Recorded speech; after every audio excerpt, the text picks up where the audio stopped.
Office শেষে বাড়ির পথে মানুষ, স্বস্তিতে যাত্রার আশ্বাস স্বরাষ্ট্র উপদেষ্টার। খুলেছে হাটিকুমরুল ইন্টারচেঞ্জ।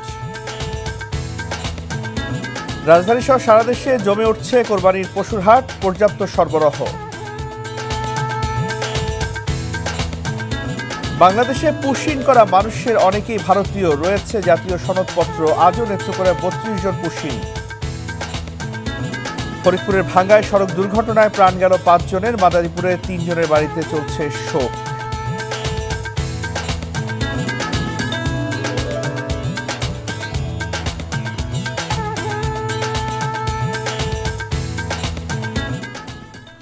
আসসালামু আলাইকুম, রাইসুল হক চৌধুরী স্বাগত জানাচ্ছি এনটিভির দেশের খবরে। ক্রাউন সিমেন্ট শিরোনাম দেখছিলেন, এবার পুরো খবর। শেষ দিনের অফিস শেষে বাড়ির পথে ছুটছে মানুষ। যানজট নেই ঢাকা মহা এক্সপ্রেসওয়ে এবং ঢাকা ময়মনসিংহ মহাসড়কে। ঢাকা বগুড়া মহাসড়কের সিরাজগঞ্জের হাটিকুমরুল ইন্টারচেঞ্জের পাবনাগামী লেন খুলে দেওয়া হয়েছে। এতে এই মহাসড়কে ঈদে যানজট থাকবে না, এমন আশা সবার। বিস্তারিত জীবন আহমেদের ডেস্ক রিপোর্টে।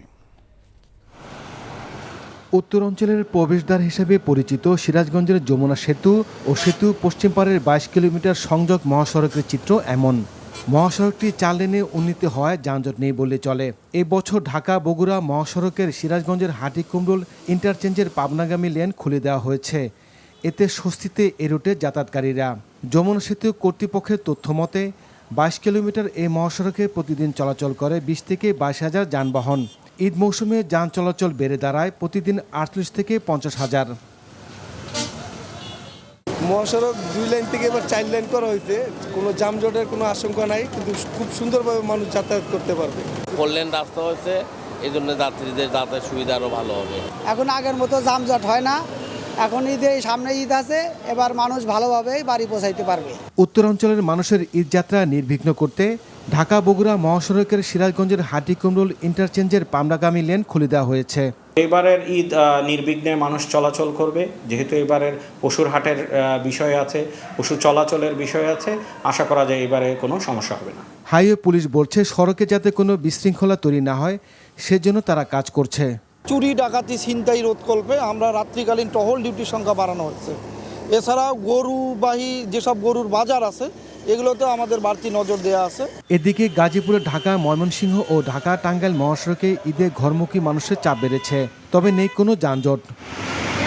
যানবাহনের চাপ নেই ঢাকা মাওয়া এক্সপ্রেসওয়ে এবং ঢাকা চট্টগ্রাম মহাসড়কে। জীবন আহমেদ, এনটিভি নিউজ ডেস্ক।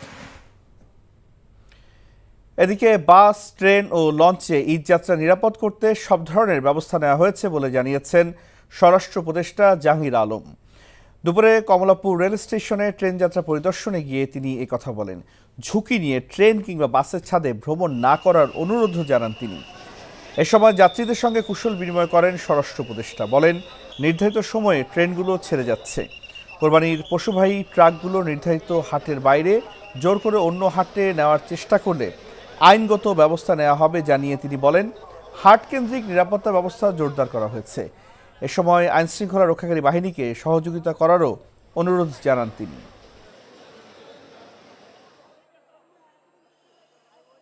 যাত্রীরা যেন ছাদে না ওঠে, এই জন্য আমরা যথাসাধ্য চেষ্টা করতেছি এবং তাদের আমরা অ্যালাউ করব না।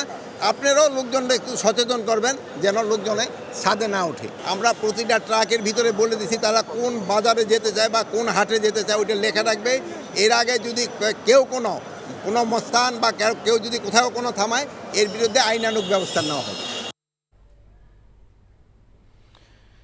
ঈদের বাকি আর মাত্র ৩ দিন। ইতোমধ্যেই জমে উঠছে দেশের বিভিন্ন স্থানের কোরবানির পশুর হাট। অন্যান্য স্থানের মতো ফেনীতে সবগুলো পশুর হাটই জমজমাট। জেলায় স্থায়ী ও অস্থায়ী মিলে ১১৩টি পশুর হাট বসেছে। ক্রেতাদের চাহিদা মাঝারি ও ছোট আকৃতির গরু।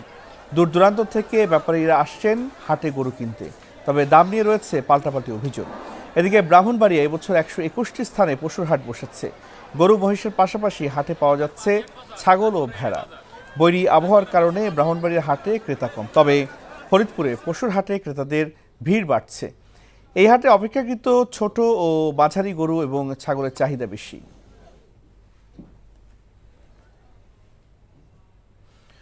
পশুরহাটের খবর জানাতে রাজধানীর গাবতলী পশুরহাটে আছেন সহকর্মী কায়কোবাদ, সরাসরি যোগ দিচ্ছেন তিনি। কায়কোবাদ, হাটে বিকেলে ক্রেতা সমাগম এবং পশু বিক্রি কেমন দেখছেন?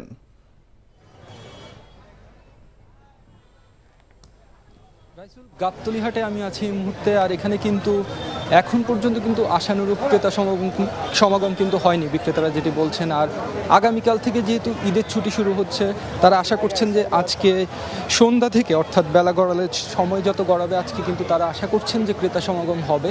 আর এখন পর্যন্ত কিন্তু যেটি আমাদের বলছে, গতকাল পর্যন্ত কিন্তু কিছু জায়গা খালি ছিল গাবতলী হাটে, কিন্তু আজকে কিন্তু আর সেরকম কোনো জায়গা ফাঁকা নেই, সব কিন্তু গরুতে পরিপূর্ণ। বিক্রেতারা কিন্তু অপেক্ষায় আছেন তাদের গরু নিয়ে, তাদের পালা গরু নিয়ে। অনেকেই তারা বড় করেছেন ছোট থেকে, তারা যেটি আমাদেরকে বলছিলেন ছোটবেলা থেকে তারা বড় করেছেন, এখন এগুলো বিক্রি করতে এনেছেন। আবার অনেকে ব্যাপারী যারা কিনে এনেছেন এখানে এখন বিক্রি করার জন্য। কিন্তু সবাই একটি কথা বলছেন, এখন পর্যন্ত কিন্তু ক্রেতা সমাগম নেই সেরকম। আর যারাও আসছেন যেরকম দাম চাচ্ছেন, বিশেষ করে যে বড় বা মাঝারি যে গরুগুলো, অর্থাৎ যেগুলো 4-5 লাখ টাকা বা তার থেকে বেশি হাঁকা হচ্ছে, এখানে বিক্রেতারা হাঁকছেন, সেগুলো কিন্তু বিক্রেতারা বলছেন ক্রেতারা কিন্তু সেসব গরুর দাম অর্ধেকও বলছেন, অনেক ক্ষেত্রে বা তারও কম বলছেন। তারা বলছেন এই দামে বিক্রি করলে আসলে তারা যেই খরচটি করেছেন তার ধারে কাছেও যাচ্ছে না, অর্থাৎ তারা এখন পর্যন্ত কিন্তু দাম নিয়ে সন্তুষ্ট নয়, যেটি আমাদেরকে বলছেন। আর আশা করছেন যেহেতু আগামীকাল থেকে ছুটি শুরু হবেন, তারা আশা করছেন যে পুরো দমে যে বিক্রিটি, গরুর হাটের যে বিক্রি, তা আগামীকাল থেকেই শুরু হতে পারে বলে তারা মনে করছেন। রাইসুল, জানছিলাম গাবতলী পশুরহাটের খবর। ভুয়া সনদপত্রের মাধ্যমে কলেজের প্রভাষক পদে চাকরি নিয়ে সরকারি টাকা আত্মসাতের অভিযোগে পিরোজপুর 1 আসনের সাবেক সংসদ সদস্য AKM আউয়ালের স্ত্রীর বিরুদ্ধে মামলা করেছে দুদক। এর সঙ্গে জড়িত থাকায় আসামি করা হয়েছে AKM আউয়াল, কলেজের অধ্যক্ষ ঠাকুরচাঁদ মজুমদারকেও। গতকাল মামলাটি করেন দুদক পিরোজপুর জেলা কার্যালয়ের এক কর্মকর্তা। এতে উল্লেখ করা হয়, ভুয়া সনদের মাধ্যমে 2013 সালে প্রভাষক পদে নিয়োগ পান নাজিপুরের ফজিলুন্নেসা মহিলা কলেজের দাতা সদস্য ও এর প্রতিষ্ঠাতা সংসদ সদস্য আউয়ালের স্ত্রী লাইলা পারভিন। পবিত্র ঈদুল আজহা উপলক্ষে বুড়িমারি বেনাপোল স্থলবন্দর দিয়ে কাল থেকে সাপ্তাহিক ছুটিসহ টানা 10 দিন আমদানি রপ্তানি কার্যক্রম বন্ধ থাকবে। এ সময় পাসপোর্টধারীদের জন্য বাংলাদেশ, ভারত এবং তাদের যাতায়াতের জন্য ইমিগ্রেশন কার্যক্রম যথারীতি চালু থাকবে বলে জানান বুড়িমারি স্থলবন্দর ইমিগ্রেশন পুলিশের ভারপ্রাপ্ত কর্মকর্তা আশরাফুল ইসলাম। এদিকে ঈদে বেনাপোল বন্দর দিয়ে টানা 10 দিন বন্ধ থাকবে আমদানি রপ্তানি, তবে দুই দেশের পাসপোর্ট যাত্রী স্বাভাবিক থাকবে। 15 জুন থেকে বন্দরের কার্যক্রম আবার শুরু হবে। কুড়িগ্রাম শহরে চেকপোস্ট বসিয়ে তল্লাশি চালাচ্ছে সেনাবাহিনী। সকালে শহরের শাপলা চত্বরে 0 পয়েন্টে মত বিনিময় করেন কুড়িগ্রাম সেনা ক্যাম্প কমান্ডার মেজর আহাদ। বলেন, চাঁদাবাজি বন্ধ, অবৈধভাবে দখল, চোরাকারবারি রোধ, মাদকসহ আইনশৃঙ্খলা পরিস্থিতির অবনতি যাতে না ঘটে, এজন্য সর্বদা সোচ্চার রয়েছে সেনা সদস্যরা।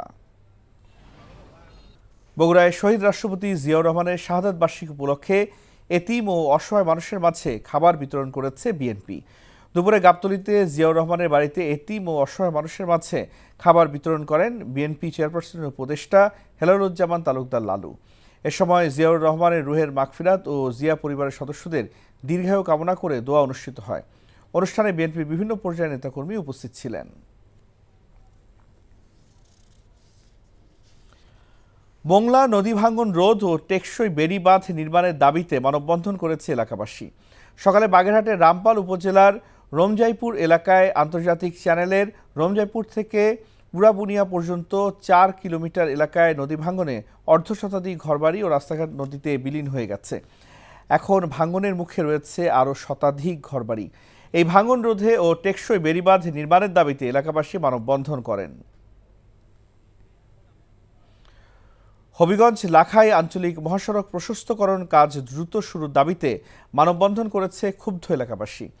দুপুরে শহরে ডিসি অফিসের সামনে মানববন্ধনে বক্তারা প্রকল্পের হবিগঞ্জ লাখাই অংশের কাজ দ্রুত শুরু করার দাবি জানান। বক্তারা বলেন, হবিগঞ্জ জেলাবাসীর জন্য হবিগঞ্জ লাখাই নাসিরনগর সরাইল আঞ্চলিক মহাসড়কটি অতি গুরুত্বপূর্ণ একটি সড়ক। এই সড়কটি কয়েকটি উপজেলার সাথে রাজধানী ঢাকার যাতায়াত সহজ করেছে। বক্তব্য রাখেন উপজেলা বিএনপির সাধারণ সম্পাদক অ্যাডভোকেট শামসুল ইসলাম। খবর শেষ করছি, যাওয়ার আগে ক্রাউন সিমেন্ট শিরোনামগুলো আরেকবার।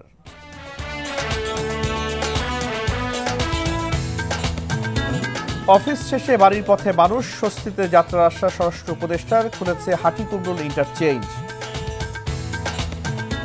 রাজধানী সহ সারা দেশে জমে উঠছে কোরবানির পশুর হাট, পর্যাপ্ত সরবরাহ। বাংলাদেশে পুশিন করা মানুষের অনেকেই ভারতীয়, রয়েছে জাতীয় সনদপত্র। আজও নেত্রকোনায় 32 জন পুশিন। ফরিদপুরের ভাঙ্গায় সড়ক দুর্ঘটনায় প্রাণ গেল 5 জনের, মাদারীপুরের 3 জনের বাড়িতে চলছে শোক। এই ছিল দেশের খবরে। এই খবরের ভিডিও সহ আপডেট জানতে ভিজিট করুন এনটিভি অনলাইন www.ntv.com। এছাড়াও এনটিভি জনপ্রিয় সব অনুষ্ঠান ও খবর আপডেট জানতে ভিজিট করুন আমাদের ইউটিউব ও ভেরিফাইড ফেসবুক পেজ। 6টায় ইভিনিং নিউজ দেখার আমন্ত্রণ রইল। ধন্যবাদ সবাইকে।